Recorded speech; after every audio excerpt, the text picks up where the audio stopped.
প্রিয় বন্ধুরা, নবীজি সাল্লাল্লাহু আলাইহি ওয়াসাল্লামকে হত্যা করতে গিয়ে সুরাকা ইবনে মালিক কি অলৌকিক ঘটনা দেখেছিলেন এবং শেষে এর সাথে কি ঘটেছিল, অসাধারণ একটি ঘটনা আপনাদের বলতে চলেছি, যা শুনলে নবীজির প্রতি ভালোবাসা আরও বেড়ে যাবে। সুরাকা ইবনে মালিক ছিলেন সেই ব্যক্তি যে আমাদের রাসূল সাল্লাল্লাহু আলাইহি ওয়াসাল্লামকে হত্যা করতে চেয়েছিল। সুরাকা ইবনে মালিকের পুরো নাম সুরাকা ইবনে মালিক ইবনে জুশুম। সেই সময় হজরত মুহাম্মদ সাল্লাল্লাহু আলাইহি ওয়াসাল্লামের উপর কুরাইশদের অত্যাচারের মাত্রা দিন দিন বেড়েই চলছিল। তখন মহান আল্লাহ তাআলার পক্ষ থেকে নির্দেশ আসে মদিনায় হিজরত করার।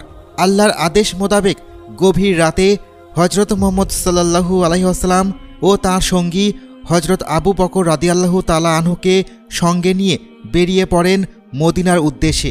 মুহূর্তেই এই কথাটি কুরাইশদের মাঝে ছড়িয়ে পড়ে মুহাম্মদ সাল্লাল্লাহু আলাইহি ওয়াসাল্লাম গোপনে মক্কা ছেড়ে চলে যাচ্ছেন। মক্কা ও মদিনার মাঝে কয়েকটি গোত্র বাস করত। তখন কুরাইশ নেতা গোত্রের মাঝে ঘোষণা করেন যে হজরত মুহাম্মদ সাল্লাল্লাহু আলাইহি ওয়াসাল্লামকে জীবিত অথবা মৃত ধরিয়ে দিতে পারবে তাকে 100 উট পুরস্কার দেয়া হবে। এই কথা শুনে একদল লোক বেরিয়ে পড়ে হজরত মুহাম্মদ সাল্লাল্লাহু আলাইহি ওয়াসাল্লামের খোঁজে। তাদের মধ্যে একজন ছিলেন সুরাকা ইবনে মালিক। 100 উটের কথা শুনে তার মধ্যে লালসার আগুন জ্বলে উঠল। সুরাকা বর্ম পরিধান করে তীর, ধনুক এবং ধারালো তলোয়ার সঙ্গে নিয়ে ঘোড়ার পিঠে করে রওনা হলেন। সুরাকা মুহাম্মদ সাল্লাল্লাহু আলাইহি ওয়াসাল্লামের পদচিহ্ন অনুসরণ করে এগিয়ে যেতে থাকলেন। সুরাকা সামনে এগিয়ে চলল। তার লক্ষ্য ছিল যেভাবেই হোক হজরত মুহাম্মদ সাল্লাল্লাহু আলাইহি ওয়াসাল্লামকে জীবিত অথবা মৃত অবস্থায় বন্দি করবে। কিছু দূর যাওয়ার পরে সুরাকার ঘোড়াটি হোঁচট খায় এবং সে ছিটকে পড়ে। সুরাকা আবার উঠে যাত্রা শুরু করে, কিন্তু আবারও ঘোড়াটি হোঁচট খায়। সুরাকার মনে কিছুটা সন্দেহ এসে ভর করলেও 100 উটের লোভ সে ছাড়তে পারছিল না। সুতরাং সে তার যাত্রা চালিয়ে যায়।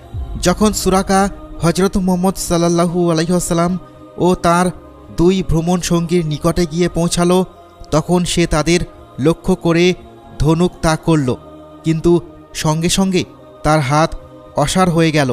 তার ঘোড়াটির পা শুকনো মাটির মধ্যে ডুবে গেল এবং সামনে থেকে প্রচণ্ড ধোঁয়া কুণ্ডলীর মতো হয়ে বের হতে থাকল। সে আর কিছুই দেখতে পাচ্ছিল না। সুরাকা বুঝতে পারল সে কোনো সাধারণ মানুষকে ধরার জন্য আসেনি। তার চারপাশে রয়েছে বিশেষ কোনো শক্তি যা তাকে রক্ষা করছে। সুরাকা নিজের ভুল বুঝতে পেরে মহানবী সাল্লাল্লাহু আলাইহি ওয়াসাল্লামের ক্ষমা প্রার্থনা করল এবং তার কাছে এই অবস্থা থেকে মুক্তির জন্য দোয়া প্রার্থনা করল। মহানবী সাল্লাল্লাহু আলাইহি ওয়াসাল্লাম সুরাকাকে ক্ষমা করে দিলেন এবং আল্লাহ তাআলার নিকট তার মুক্তির জন্য দোয়া করল। অতঃপর সুরাকা স্বাভাবিক অবস্থায় ফিরে এলো। সুরাকা ফিরে যাওয়ার জন্য অগ্রসর হলো, কিন্তু যাওয়ার আগে হজরত মুহাম্মদ সাল্লাল্লাহু আলাইহি ওয়াসাল্লামকে বললেন, আল্লাহর কসম, হে মুহাম্মদ, আমি নিশ্চিতভাবে জানি শীঘ্রই আপনার দিন বিজয়ী হবে।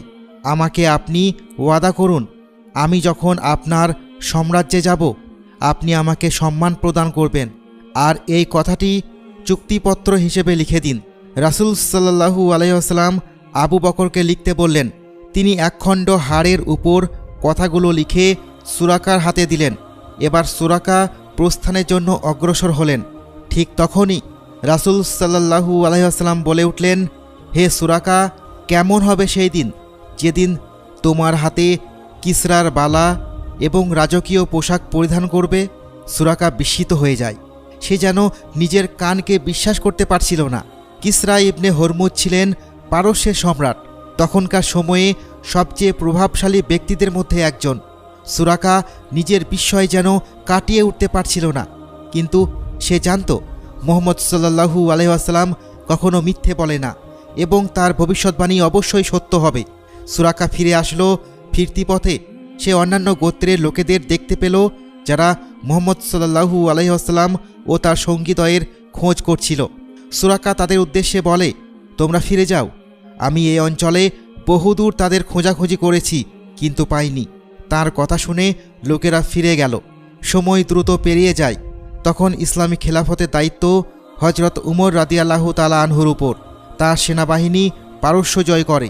পারস্যের রাজপ্রাসাদ থেকে বিপুল পরিমাণে ধনসম্পদ মক্কায় নিয়ে আসে।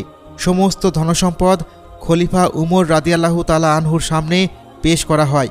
তিনি অবাক হয়ে যান, কারণ সেখানে ছিল কিসরার মণিমুক্ত খচিত মুকুট, বালা, মুক্তার হার এবং সোনা জড়ি দেওয়া পোশাক। হজরত উমর রাদিয়াল্লাহু তাআলা আনহু রাসূল সাল্লাল্লাহু আলাইহি ওয়াসাল্লামের করা ভবিষ্যৎবাণী সম্পর্কে অবগত ছিলেন। তিনি সুরাকাকে ডেকে পাঠালেন। এরপর তাকে নিজ হাতে পরিয়ে দিলেন জামা, পায়জামা, জুতা। কাঁধে ঝুলিয়ে দিলেন কিসরার তরবারি, কোমরে বাঁধলেন বেল্ট, মাথায় মুকুট এবং হাতে পরালেন সেই বালা। সুরাকা 100 উটের লোভে পড়ে ধাওয়া করেছিলেন রাসূল সাল্লাল্লাহু আলাইহি ওয়াসাল্লামকে, এমনকি তাকে মেরে ফেলার জন্য প্রতিজ্ঞাবদ্ধ ছিলেন। কিন্তু মহান আল্লাহ তাআলার ভিন্ন পরিকল্পনা ছিল। তাই তো তিনি হেদায়েত দান করেছিলেন সুরাকা ইবনে মালিককে, সেই সঙ্গে দান করেছিলেন সম্মান। সুবহানাল্লাহ।